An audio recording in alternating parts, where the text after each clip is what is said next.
On va commencer cette conférence. On va tout d'abord commencer par des témoignages d'enfants, de jeunes adultes et d'adultes qui souffrent de troubles 10, suivi d'une présentation des répercussions des troubles 10, et vous aurez un petit temps de questions-réponses avec des professionnels de santé qui viendront répondre à vos questions.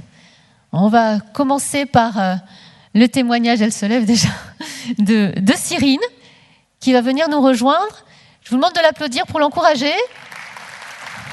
Bonjour Cyrine. Bonjour. Tu as quel âge ? J'ai 12 ans. Tu as 12 ans et tu es en quelle classe ? 5e. D'accord. Alors tu souffres de quel trouble ? Dyslexique. Tu peux expliquer ce que c'est exactement ? Dyslexique, c'est comme un trouble de l'écriture et on a un peu de difficulté à lire et beaucoup de difficultés pour lire, pour écrire, pour tout ce qui est les lettres, oui. En général. D'accord. Alors, je crois que tu as fait un petit dessin. Est-ce que c'est toi qui l'as fait d'ailleurs ? Oui. Ouais, très bien fait. Les deux. On va le mettre à l'écran. C'est celui-ci. Tu as voulu faire un dessin pour représenter un petit peu ce qu'a été ton année de 6e. Alors, explique-nous ce qu'il veut dire.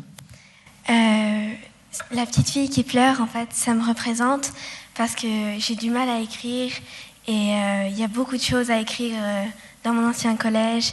Il y avait beaucoup de choses à apprendre, beaucoup d'évaluations et j'en avais marre et c'était énervant parce que j'arrivais pas à tout faire comme les autres élèves et je me demandais pourquoi. Et à la fin, on m'a dit que j'étais dyslexique et... Donc tu as été diagnostiquée qu'en 6e ? Non, ou avant ? Avant 6e, en CM1, mais je ne savais pas ce que ça voulait dire. Du coup, je ne savais pas vraiment pourquoi. Et je me suis dit, c'est pas grave, ça doit être... Ça va passer ? Ça doit passer. Et c'est qu'en 6e, ça serait vraiment... Ça a été vraiment problématique pour toi, dès l'entrée au collège. D'accord. Et on va mettre la deuxième photo. Merci Jocelyne. Et là, tout d'un coup, cette année en 5e, après avoir changé de collège, mais qu'est-ce qui s'est passé ? J'étais beaucoup moins stressée. On était 20 par classe, alors que dans l'autre collège, on était 30 par classe. Et maintenant, c'est beaucoup mieux. Ils donnent des textes à trous, beaucoup moins d'exercices. Donc ça, c'est les aménagements oui. Pour toi, qu'ils ne faisaient pas en 6e, du coup ? Non, qu'ils ne le faisaient pas. D'accord. Mais du coup, ils le font pour tous les autres élèves et je me sens moins mise à l'écart. D'accord. Ils font tous ces aménagements. Tous les élèves en bénéficient, qu'ils soient 10 ou pas ? Oui. D'accord. Ok. D'où la joie d'aller au collège maintenant ? Oui. Ok. Donc tu as beaucoup moins de difficultés, mais est-ce qu'il t'en reste encore ? Ou est-ce que finalement tu es au même niveau ? Il m'en reste encore un petit peu, mais je les sens moins. Tu les sens moins. Donc tu as vraiment vu l'évolution en passant d'une classe à l'autre, parce que moins d'effectifs, donc on peut s'occuper de toi aussi un peu plus ? D'accord. Tu veux rajouter quelque chose pour tous les enfants qui souffriraient du même trouble que toi ? Qu'est-ce que tu voudrais leur dire ? Qu'il ne faut pas baisser les bras et que même les parents, qu'on doit toujours aider quelqu'un et on doit toujours y arriver à la fin. Bravo Cyrine, merci pour ton témoignage.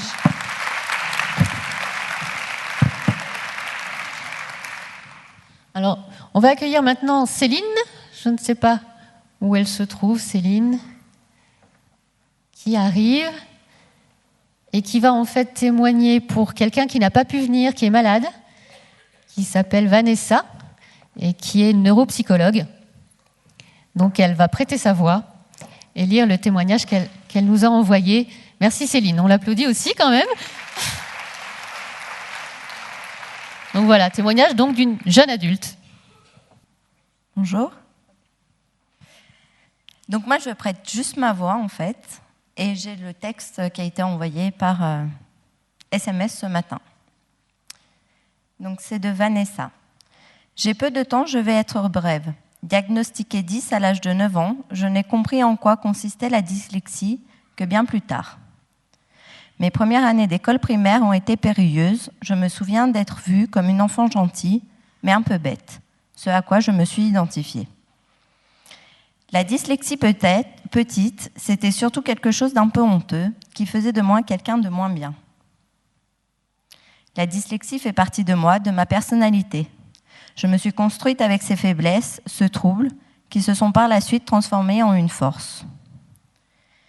J'ai dû me battre pour prouver que je n'étais pas la petite fille bête qu'on avait décrite, pour prouver que je pouvais y arriver malgré les avis négatifs. J'ai alors réussi plus ou moins habilement à passer les années scolaires pour arriver à m'épanouir à l'université en étudiant la psychologie.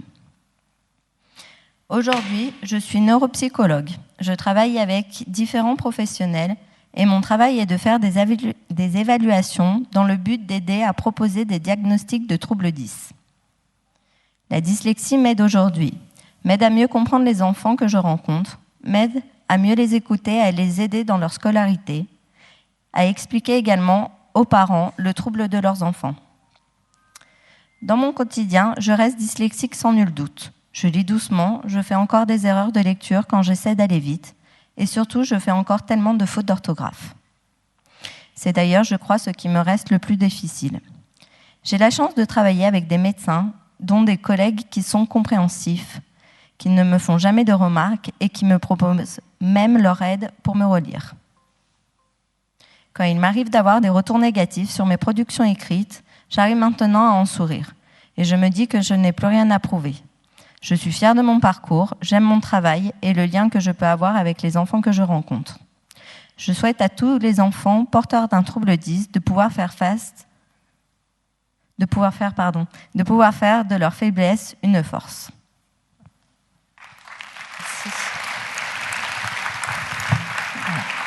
Donc on voit bien que quand on naît 10 du verbe naître, on reste 10 toute sa vie. C'est pas un trouble qui part comme ça. Et qui passe avec l'âge. On va accueillir le dernier témoignage. C'est Juliette qui va venir nous rejoindre. Juste pour ceux qui auraient été présents à la première conférence avec le témoignage de Pascal, vous pouvez le retrouver sur les stands des associations, si vous voulez lui poser des questions. Voilà, donc Juliette qui va en parler en son nom. Je te laisse le micro. Bonjour à tous.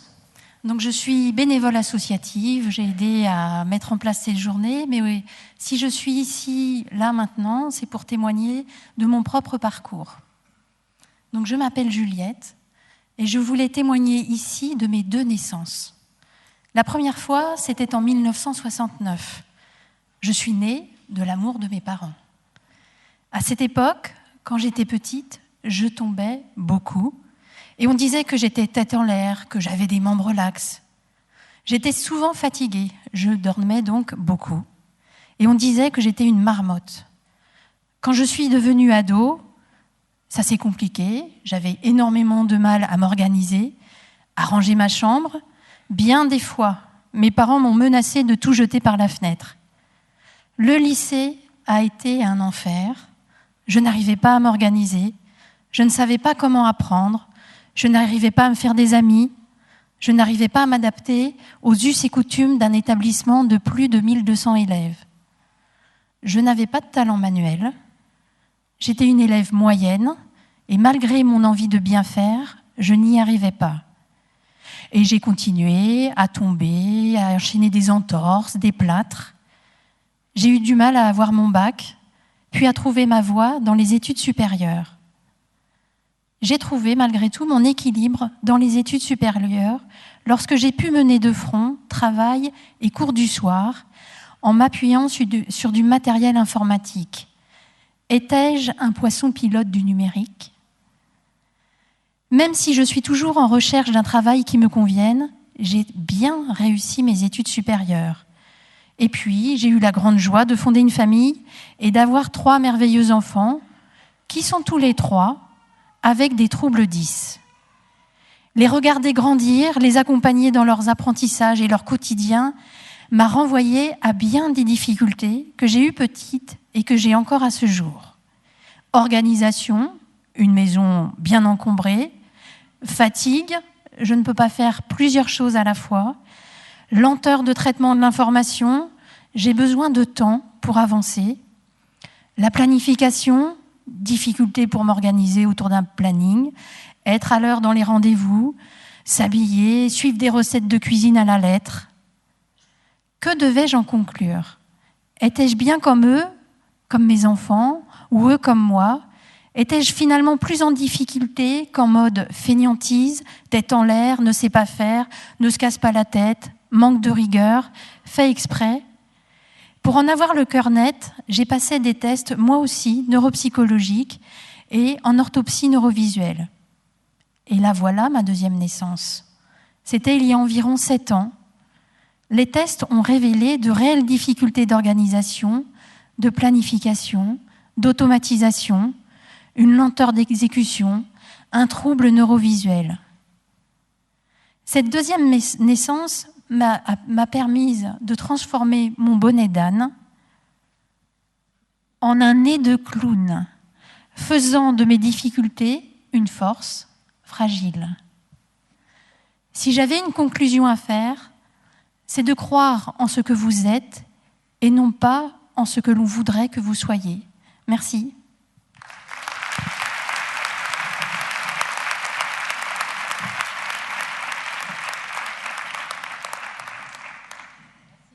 Merci Juliette pour ce beau témoignage. Et je tiens à signaler que Juliette fait partie de l'équipe qui a organisé cette journée des 10. Alors au niveau planification et organisation, chapeau. On va passer à la présentation des répercussions des 10 avec Jocelyne, qui va vous expliquer schématiquement et simplement, si on peut le faire, quelles sont ces répercussions. Alors, je vais d'abord vous faire un petit test, parce que là, à cette heure-ci, on commence un petit peu à s'endormir. Je sens qu'il y a un petit peu d'humour dans la salle. Donc, je vous mets 2 lignes. Vous allez lire tranquillement les 2 lignes. Je peux vous écouter, allez, vous pouvez parler tout fort. Alors,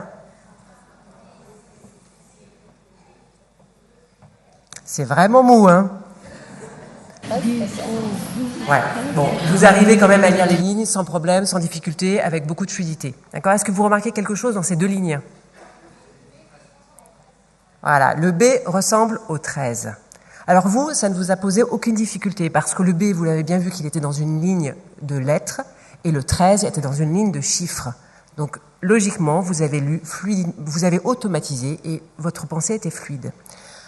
La personne 10, elle n'automatise pas. Donc, qu'est-ce qu'elle va faire? Elle va buter sur le B, elle va buter sur le 13, parce qu'il va falloir qu'elle réfléchisse. Est-ce que c'est bien un B? Est-ce que c'est bien un 13? Elle n'a pas d'automatisation. La fluidité de pensée est plus longue. Donc, aussi, beaucoup de fatigabilité. Parce que quand on a fait ça toute la journée, le soir, on est fatigué.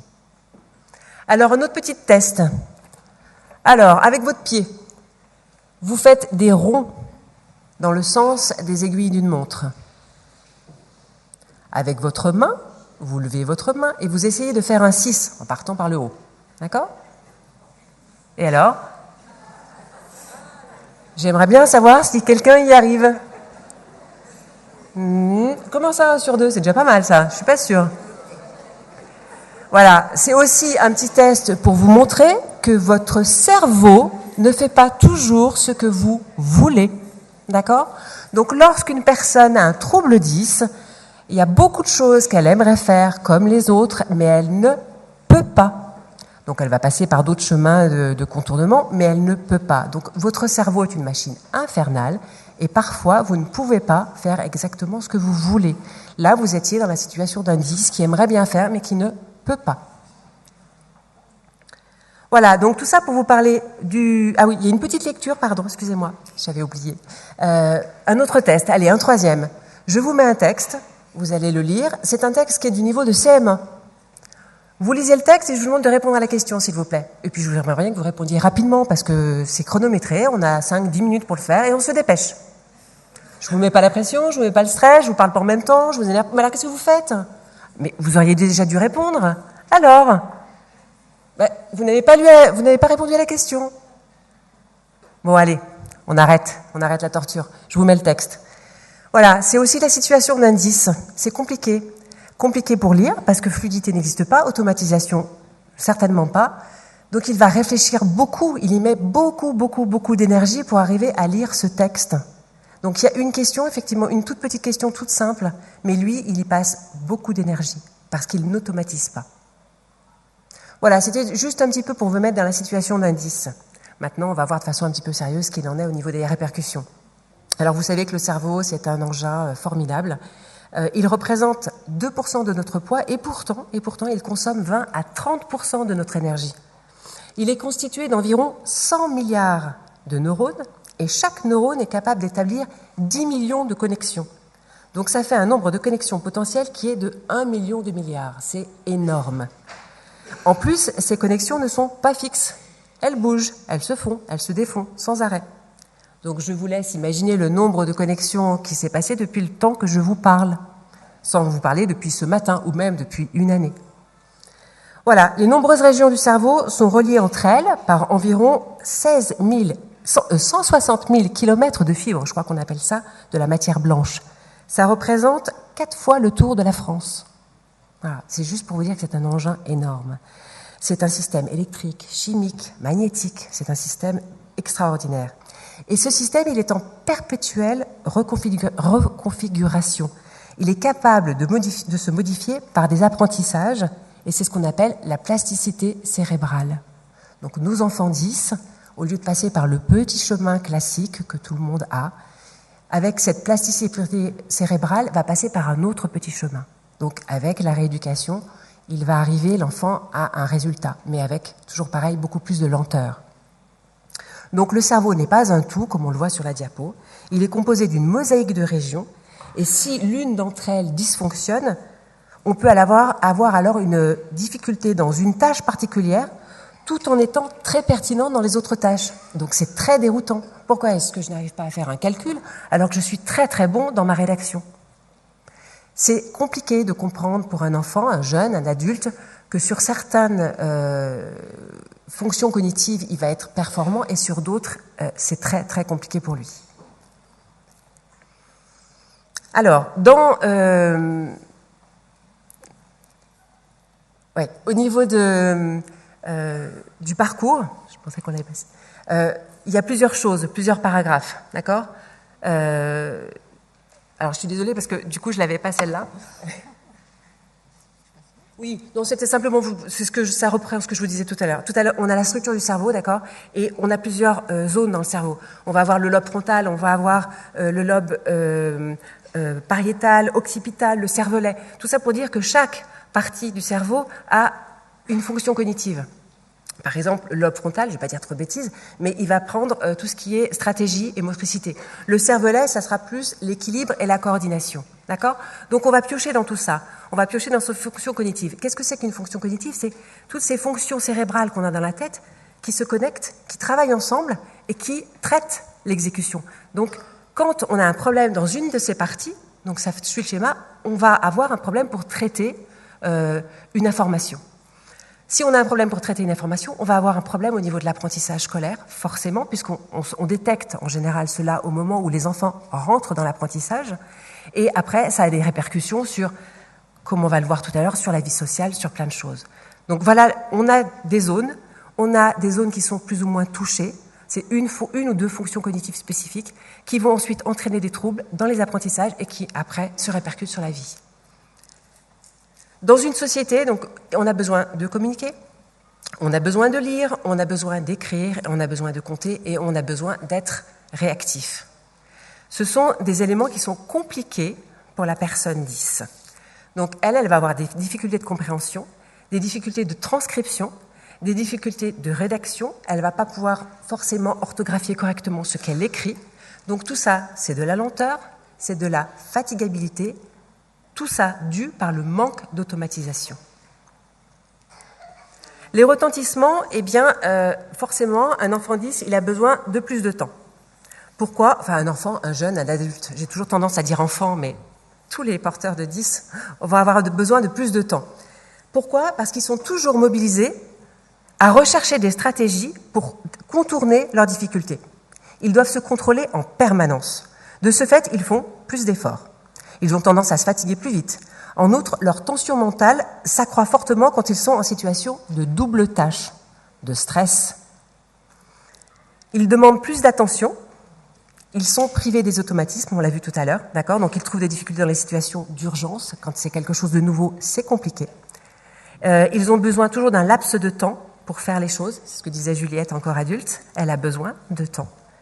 Et il faut plus de compréhension. Pourquoi ? Parce que quand on a plus de compréhension, quand on a de la bienveillance, on gère mieux et on se sent mieux.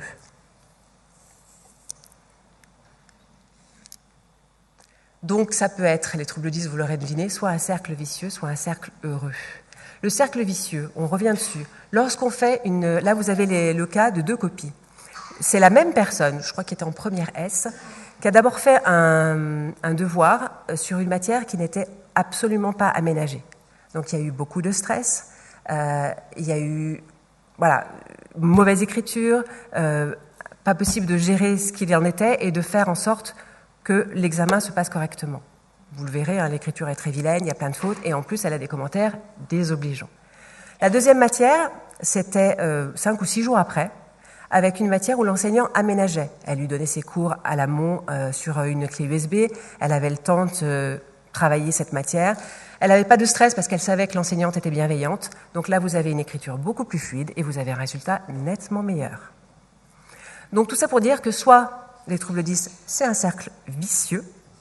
Donc vicieux, pourquoi ? Parce que comme on l'a dit tout à l'heure, c'est ce que certains appellent l'effet domino. Quand j'ai des difficultés au niveau scolaire, dans les apprentissages, j'ai du mal à rentrer après en contact avec mes petits camarades. Je vais avoir du mal à avoir une bonne estime de moi. Je vais me sentir mauvaise ou mauvais. Ça va se répercuter dans tout mon parcours, dans la vie avec mes amis, dans la vie de tous les jours. Je ne vais plus oser prendre la parole. C'est vraiment le cercle vicieux, cet effet domino où tout va mal et forcément on arrive parfois à des problèmes psychologiques. Donc ce qu'on souhaite, nous, plutôt, c'est quand même le cercle heureux, sachant qu'on peut tous y arriver et que vraiment ça dépend de nous tous. Donc le cercle heureux, c'est d'abord avoir un sentiment de compétence. Pour avoir ce sentiment de compétence, il faut qu'on ait un parcours de scolarisation réussi. Donc il faut qu'on mette en place des aménagements, il faut qu'il y ait des gens bienveillants autour de nous, qu'on ait après envie d'apprendre. Quand on a appris tout ça, on rentre d'autant plus facilement dans les apprentissages et surtout on est curieux, on a envie de comprendre tout ce qui se passe. Ensuite, on se construit correctement parce qu'enfin on a une bonne estime de soi, donc on est content de ce que l'on est. Et puis forcément, ça nous aide plus tard dans la vie de tous les jours à communiquer, à rentrer dans une vie professionnelle et à être au mieux de soi. Donc le cercle vicieux, le cercle heureux, c'est vraiment 2 choses auxquelles on tient parce que nous avons tous un impact sur le développement et le fonctionnement du cerveau des autres. Même si vous n'avez pas l'impression, mais le fait, par exemple, de parler à quelqu'un qui est un peu différent, le fait de lui montrer de la bienveillance, vous allez le mettre à l'aise et vous allez l'aider. Donc le peu de choses que l'on fait, il faut le faire parce que c'est important pour eux. Donc c'est vraiment l'histoire de tous et on a tous, vraiment tous, un rôle à jouer. Merci.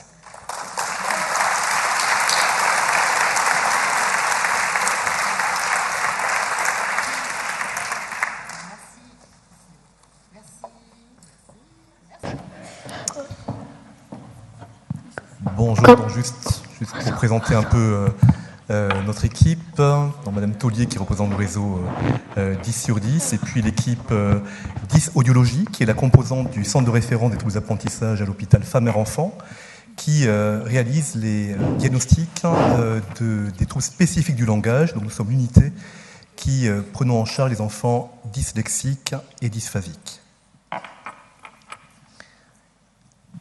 Alors, nous avons avec aujourd'hui Madame Rosa Fesselier qui est neuropsychologue dans l'équipe, le docteur Isabelle Soros-Boucaud qui est pédopsychiatre, praticien hospitalier, responsable de l'unité troubles du langage au Vinatier, qui vient dans mon équipe tous les jeudis, et Madame Agar Lévy qui est orthophoniste, et également Madame Sophie Géry qui est au premier rang et faute de place sur l'estrade, mais qui, je suis sûr, sera ravie de répondre à toutes vos questions.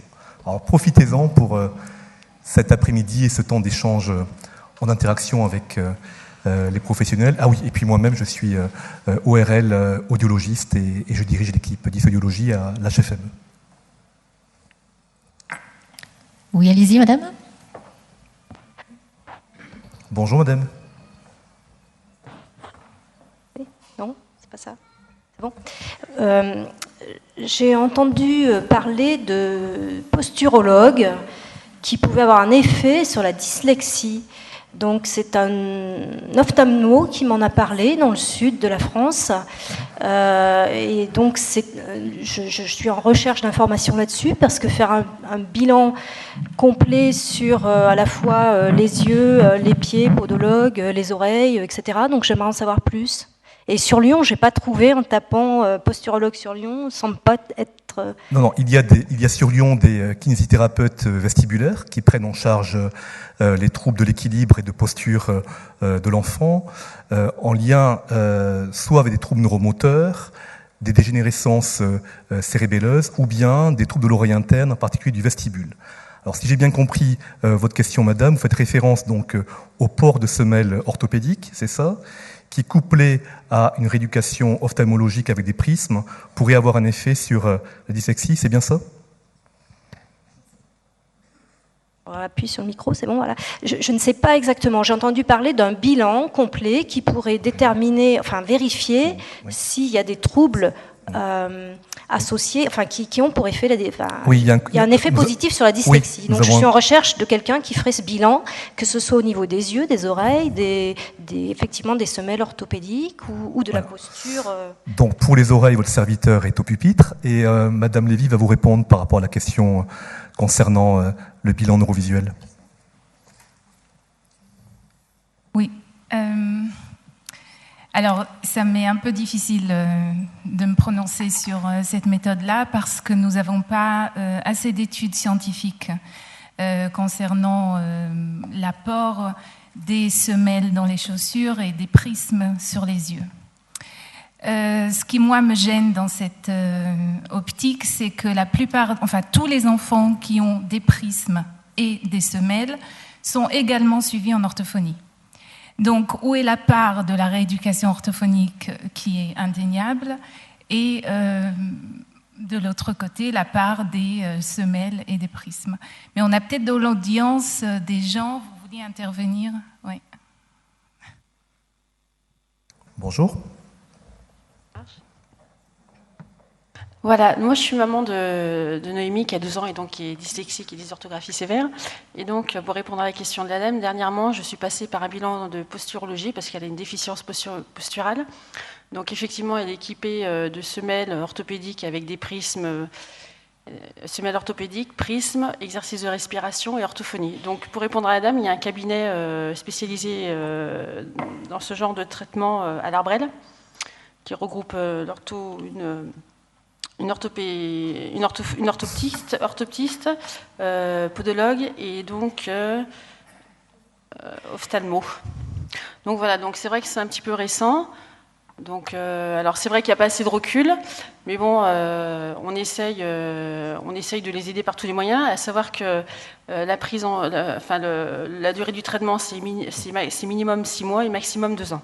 Donc voilà, après savoir si ça va fonctionner, mais bon, de toute façon, ça corrige effectivement la dyslexie et ça impose un petit peu à l'enfant à bien se positionner parce qu'apparemment, on aurait des capteurs partout dans le corps et si ces capteurs sont pas activés ils sont désactivés par une mauvaise posture, donc effectivement, les connexions ne se font pas et c'est ce qui peut entraîner un petit peu différents troubles.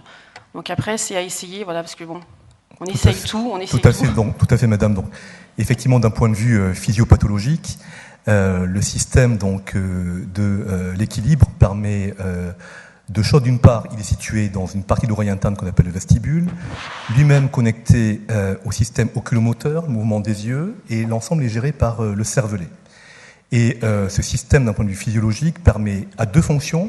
La première fonction, c'est le maintien de la posture, en coordonnant les informations visuelles de l'oreille interne et également ces capteurs que vous avez mentionnés, qui sont des capteurs proprioceptifs que nous avons au niveau de la plante des pieds, au niveau des terminaisons musculaires.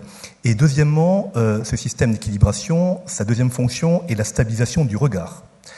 Et la stabilisation du regard, elle est capitale effectivement pour acquérir la lecture, permettre par exemple lors d'une accélération angulaire comme ceci, ou bien en arrière, ou en avant, de maintenir le regard fixe et d'avoir la cible visuelle qui ne fluctue pas ce que l'on appelle en termes neurologiques une oscillopsie.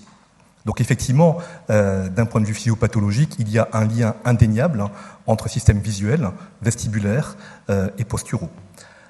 Par contre, comme le soulignait Madame Lévy, je n'ai pas connaissance à ce jour d'études scientifiques, on parle de preuves evidence-based, qui montrent que la rééducation par prisme ou par porte de semelle ait un effet prouvé dans une étude en double aveugle, en contrôle avec un placebo. Voilà ce que je peux vous dire aujourd'hui d'un point de vue scientifique.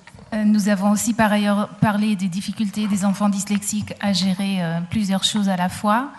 C'est évident que quand on rajoute des prismes, des semelles, un plan incliné, la façon de se mouvoir, attendre dans une file d'attente, dormir, je ne sais pas si vous avez... Voilà. Ça n'aide pas l'enfant dans ce sens-là.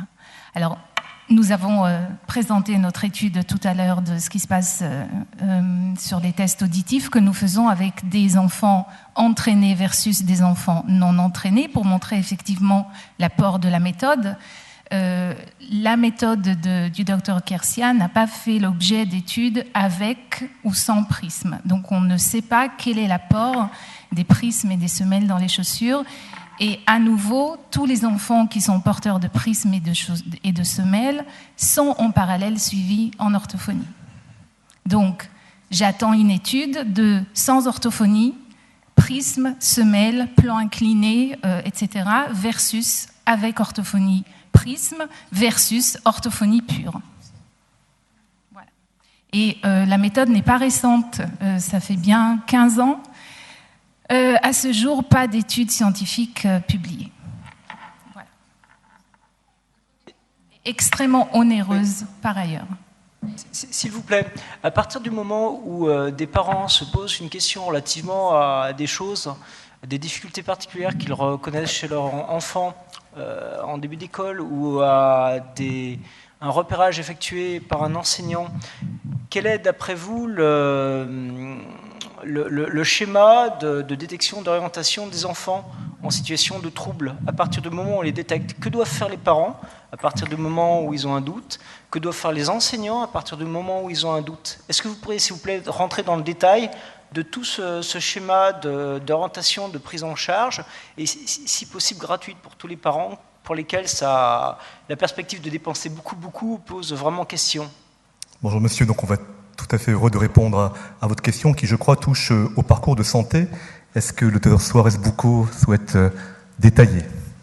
Donc, vous partez du premier niveau de dépistage, c'est-à-dire un enfant qui a des difficultés, soit de langage, mettons en école maternelle, soit, ce qui n'est d'ailleurs pas exclusif, de langage oral et de langage écrit au début du primaire.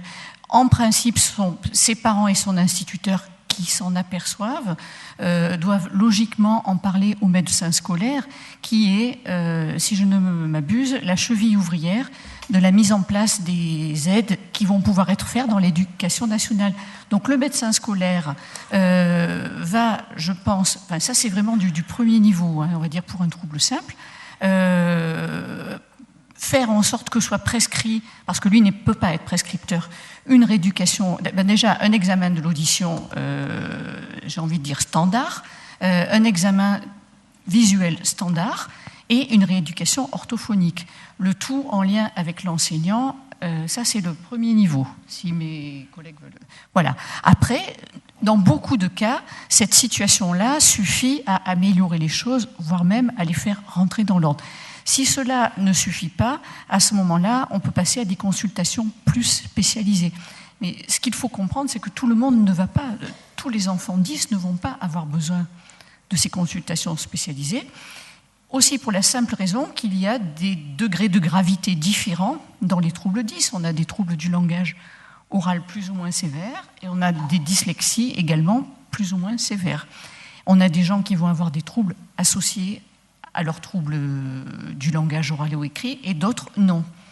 Je ne sais pas si je vous ai suffisamment répondu. Il y a très peu de médecins scolaires, ou alors ils sont très peu là, on les voit très peu.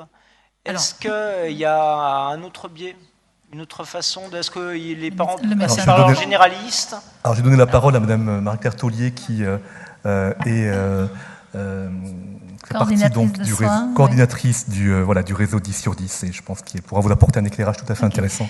Oui, donc du coup, moi je suis coordinatrice de soins dans un réseau 10 sur 10. C'est un réseau qui regroupe des professionnels libéraux et qui a pour objectif donc de les faire se concerter quand l'enfant présente des troubles associés des apprentissages. Donc pour travailler sur le parcours de soins, la prise en charge. Pour répondre à votre question et pour compléter ce qu'a dit le docteur Suarez, il y a effectivement les médecins scolaires, mais il faut aussi penser aux médecins généralistes de l'enfant. Bon, effectivement, il y a une question de formation parfois qui est parfois délétère, mais c'est le premier interlocuteur, je dirais, de la famille qui va prescrire les bilans qui vont être réalisés dans les cabinets des professionnels de ville quand le trouble est simple. Isabelle l'a bien dit. Puis quand le trouble résiste à une prise en charge qui est déjà engagée, dans ces cas-là, il va falloir solliciter d'autres personnes, d'autres professionnels pour aller chercher s'il y a des troubles associés. En fait, on va repérer des signes, je ne sais pas, des difficultés d'attention, des difficultés de graphisme ou autres qui vont générer donc l'envoi vers des professionnels comme un psychomotricien, un ergothérapeute et la plupart des diagnostics de troubles multiples. Enfin, le diagnostic est toujours pluridisciplinaire. Il va falloir aussi faire une psychométrie. Elle peut être réalisée auprès du psychologue scolaire. Il faut la demander en première intention à l'école. Les psychologues scolaires sont à même de pouvoir la faire gratuitement, effectivement, pour répondre à votre question. Mais c'est vrai que parfois, ils sont surchargés et vous n'avez pas tous les mêmes réponses dans les établissements. Dans ces cas-là, malheureusement, il faut s'adresser... Enfin, malheureusement, ce n'est pas le mot, mais il faut aller faire une psychométrie en ville. C'est vrai que c'est onéreux. Je ne sais pas, il y a des mutuelles parfois qui prennent ça en charge. Et puis, voilà, donc ça, c'est le deuxième niveau, oui, en fait. Oui, parce que, alors oui, voilà. Il est effectivement malheureux que les psychométries réalisées en milieu scolaire n'apportent pas toujours les éclairages qu'on pourrait attendre d'elles. Il est souvent nécessaire, vous l'avez dit Marie-Claire, c'est indispensable de travailler dans le cadre spécifique des troubles 10 en équipe pluridisciplinaire et tous les jours dans notre unité nous reposons sur les bilans neuropsychologiques qui nous permettent vraiment en interaction rapprochée d'affiner le diagnostic. Est-ce que Madame Fesselier veut documenter un peu plus ? Oui, merci Hong. Voilà, donc nous, en tant que neuropsychologues, on a une approche globale du fonctionnement intellectuel de l'enfant et cognitif. Comme l'a présenté l'interlocuteur avant nous, le cerveau, il est composé de plusieurs parties qui vont gérer plusieurs compétences cognitives. Ces différentes parties, on le voit par rapport aux tests. On a plusieurs tests, on a des batteries de tests qui vont aborder le langage, l'évolution du langage oral. Une partie qui va aborder les capacités d'analyse sur un matériel visuel, une autre partie qui va aborder ce qu'on appelle la mémoire de travail, c'est une capacité à se concentrer et à prêter attention à un matériel oral, et aussi les rapidités de traitement d'une information. Donc ces 4 composantes intellectuelles vont nous montrer quelles sont les forces et quelles sont les faiblesses de l'enfant. Et en fonction de ces faiblesses, nous allons d'autres tests pour aller approfondir notre vision des capacités intellectuelles. Donc l'importance de ce bilan, c'est on va s'appuyer dessus pour s'orienter. Est-ce qu'il y a une difficulté plutôt verbale ou une difficulté plutôt visuelle ou une difficulté plutôt de l'ordre de l'attention ou une difficulté plus dans la coordination et la rapidité du traitement de l'information. Nous travaillons en concert avec l'orthophoniste, avec l'orthoptiste, avec le médecin traitant pour étayer l'enfant, pour lui mettre en place ensuite en concertation aussi avec les autres professionnels, les aménagements nécessaires pour pallier à ces difficultés, c'est-à-dire un enfant, il est intelligent, et si on se base uniquement sur ses faiblesses, on va dire qu'il ne peut rien faire. Au contraire, il a beaucoup de capacités, mais ces capacités, on a besoin de les pallier parce qu'il y a une difficulté ailleurs qui va faire l'effet domino, c'est-à-dire un enfant qui a une faiblesse verbale, il va avoir des faiblesses un petit peu partout parce qu'il va manquer de confiance, parce qu'il va moins bien analyser, moins rapidement analyser, il sera lésé un petit peu partout. Donc la force de ces bilans, c'est de dire là il y a un problème, le reste va bien, on va étayer, on va pallier à ces difficultés et on va relever le niveau et ça permet des réussites, ça permet à des personnes d'être heureuses avec leurs capacités cognitives. Voilà. Alors, juste, je donne ensuite la parole, je pense que c'est capital ensuite pour le médecin qui collégie les données du bilan audiologique, orthophonique, orthoptiste et neuropsycho, de faire la part des choses. Par exemple, si jamais le bilan neuropsychologique a montré qu'il y avait une difficulté sur la mémoire de travail, c'est-à-dire la capacité qu'a le cortex préfrontal à stocker des informations visuelles, auditives ou langagières pour ensuite donner une réponse à une tâche appropriée, il faut vérifier que ce déficit de mémoire de travail n'est pas dû, il ne s'explique pas, à un problème de la conscience phonologique. Parce que si jamais, effectivement, il y a des difficultés pour stocker spécifiquement les caractéristiques physiques des sons de parole, la phonologie, évidemment, le test de mémoire de travail va être altéré. Donc toujours être extrêmement prudent, je dirais, et se baser sur des évaluations par différents professionnels, certes, mais qui ont été faites dans un intervalle de temps qui n'excède pas 2 ou 3 mois. Autrement, si vous mettez en face d'un bilan auditif, un bilan orthophonique qui date de 6 mois, avec un bilan neuropsycho qui date de 9 mois, cela ne veut plus rien dire du tout. Il y avait une question, je pense, au 2e rang, madame. Oui. Un petit bonhomme. Jeune homme. Petit garçon, là, ouais. Bonjour. Vas-y, on t'écoute.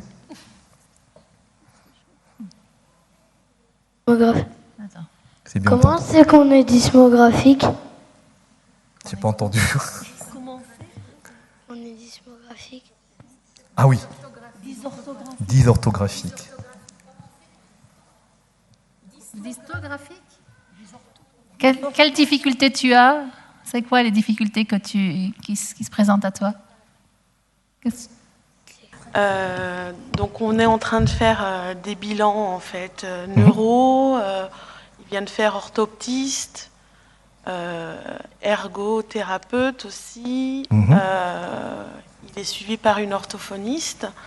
Et là maintenant, si vous voulez, on est un petit peu perdu parce que tous nous dit qu'il a besoin de suivre en fait des séances dans tous ces domaines, mais c'est quand même énorme sur une semaine. De planifier en fait ces rendez-vous. Alors quel âge a votre fils? Quel âge as-tu? Il a 9 ans, il est en CM1 et donc il a été reconnu en cours d'année dernière en fait. Sauf que on avait essayé de prendre rendez-vous donc à l'hôpital mère-enfant avec le neurologue. Oui. Et on a quand même 1 an d'attente avant d'avoir un rendez-vous. Donc on est passé par d'autres, on a essayé un petit peu de contourner. Alors c'est vrai que c'est un gros coût parce que ce n'est pas remboursé tout ce qu'on est en train de faire pour notre enfant. Mais alors, voilà, pour répondre comment faire maintenant pour un petit peu, parce qu'on nous dit aussi qu'ils doivent faire aussi les mouvements, oui, l'ergothérapeute, mais faire des cours de... je pense psychomotricité. Oui. Voilà, tout à fait. Donc en plus, ils nous demandent de lui faire ça. Qu'est-ce qu'on doit faire au départ? Tout On est à fait. un peu perdu en fait. Donc j'imagine qu'il y a un médecin qui coordonne toutes ces demandes de bilan. Comment? Vous avez votre fils est suivi par un médecin qui coordonne l'ensemble de ces bilans? Non, pas du tout. Enfin oui, on lui a demandé bien sûr de nous établir des ordonnances pour pouvoir aller voir tous ces médecins différents. C'est pas des médecins là.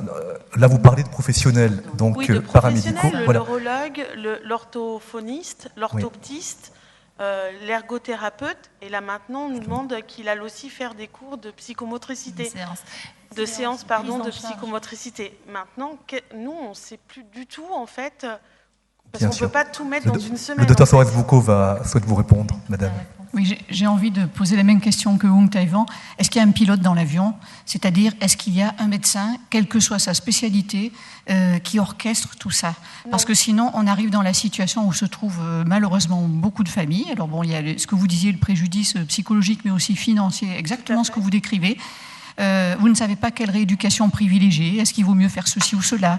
Est-ce qu'il vaut mieux arrêter ceci ou cela? Combien de temps? Vous êtes dans une difficulté que je comprends très bien. Vous adressez à un centre de 3e ligne qui vous dit il y a un grand délai. J'ai envie de vous demander quand même si, en proximité. Vous avez peut-être, malgré tout, j'y reviens, un médecin scolaire. Vous avez peut-être quand même... Tout le monde n'a pas toutes les difficultés. On a un médecin scolaire, bien sûr, hein, parce il que pourrait Victor peut-être, à défaut du... Non, Victor est suivi depuis la maternelle, en fait. Hein. Oui. On est passé par des CMP, des choses comme ça, toujours par un médecin scolaire. Mais le médecin scolaire, en fait, il nous a juste dit de prendre rendez-vous avec les spécialistes dont j'ai nommé. Oui. C'est dommage. Et c'est tout. Et alors, on n'a rien d'autre à la sortie. Et quand on lui a demandé, mais est-ce que vous pouvez nous aider pour avoir une AVS en classe, ils m'ont répondu, non, c'est à vous à faire les démarches, c'est à vous à mettre en place. C'est une autre question. La question de l'AVS, c'est une autre question. Là, on parlait de la multiplicité des prises en charge. Je ne sais pas si... Oui, je vais essayer de répondre, si vous voulez. On arrive là justement à ce qu'on évoquait tout à l'heure. On a parlé du premier niveau de repérage. Là, on est dans le niveau 2 qui va mobiliser une équipe pluridisciplinaire. Donc, l'équipe pluridisciplinaire, ça peut être le CMP, ça peut être le CESAD. En libéral, ça peut être des réseaux de santé. C'est ce qu'on fait, nous, dans notre réseau. Je ne cherche pas à faire de la pub. Ce n'est pas du tout mon objectif. Mais c'est quand on est plusieurs professionnels libéraux à faire des bilans et à faire état de troubles chez un enfant, ce qui est important, c'est qu'il y ait effectivement un médecin qui va coordonner effectivement tout ça. Quand le médecin n'est pas là, on va réunir l'équipe. Si possible, on aimerait bien qu'il soit là, donc on va l'inviter, mais il faut que les gens se recentrent autour de l'enfant et vous aident à graduer l'ordre des prises en charge. C'est vrai que les parents ne peuvent pas coordonner ça, c'est trop lourd. Par quoi vous allez choisir, c'est pas possible.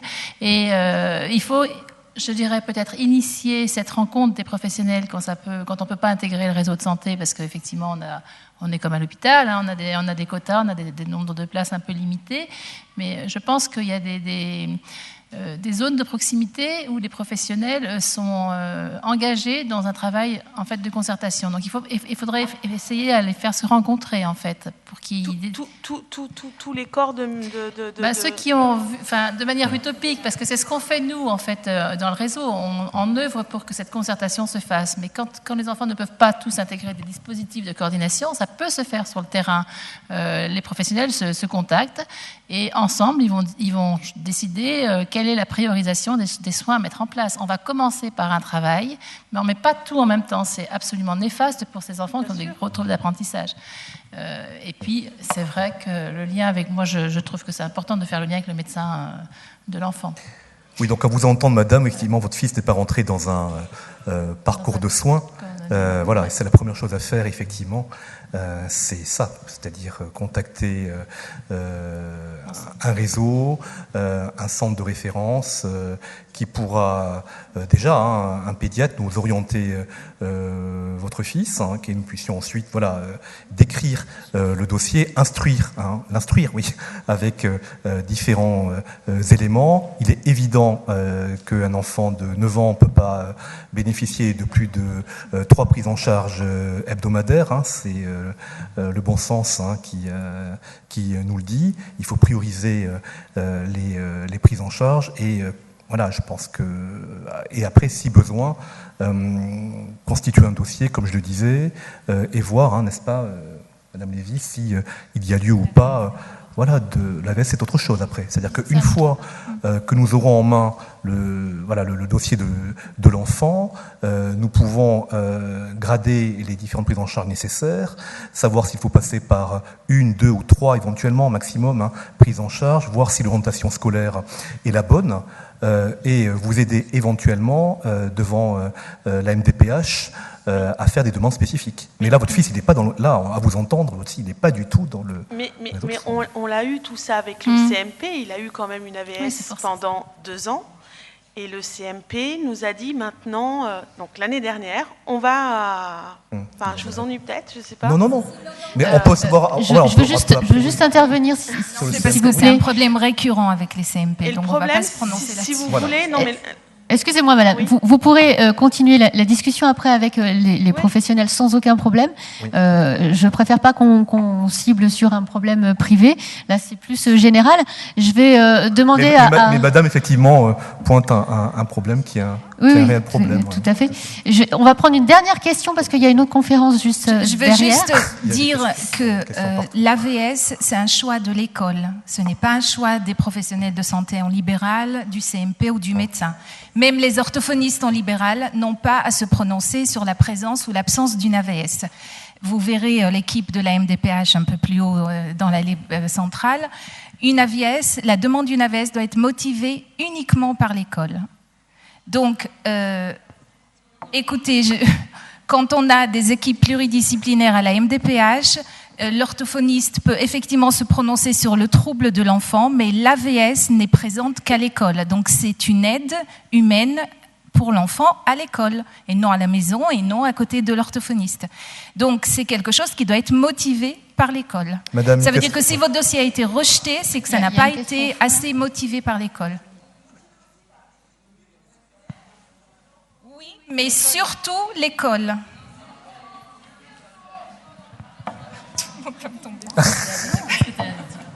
On va juste arrêter la discussion. Vous pourrez la reprendre à l'extérieur sans problème. Bien évidemment. Mais parce qu'il faut justifier de la gravité du trouble, bien évidemment. Bien sûr. Ben oui. Bien sûr, mais l'AVS n'est présente qu'à l'école. C'est-à-dire que l'orthophoniste va effectivement dire la dyslexie est sévère, il a du mal à écrire, à orthographier, à comprendre, à déchiffrer, mais l'école va dire nous avons besoin d'une AVS à l'école parce que les adaptations ne suffisent pas. Vous comprenez ? Oui, complètement. Ils sont importants dans la constitution du dossier parce qu'il y a un trouble 10 et qu'il faut le mettre en avant. Sauf que l'AVS, c'est une aide humaine scolaire. C'est ça que je veux dire. Ça ne dénigre pas le fait qu'il y ait un trouble 10. Oui, elle n'arrête pas.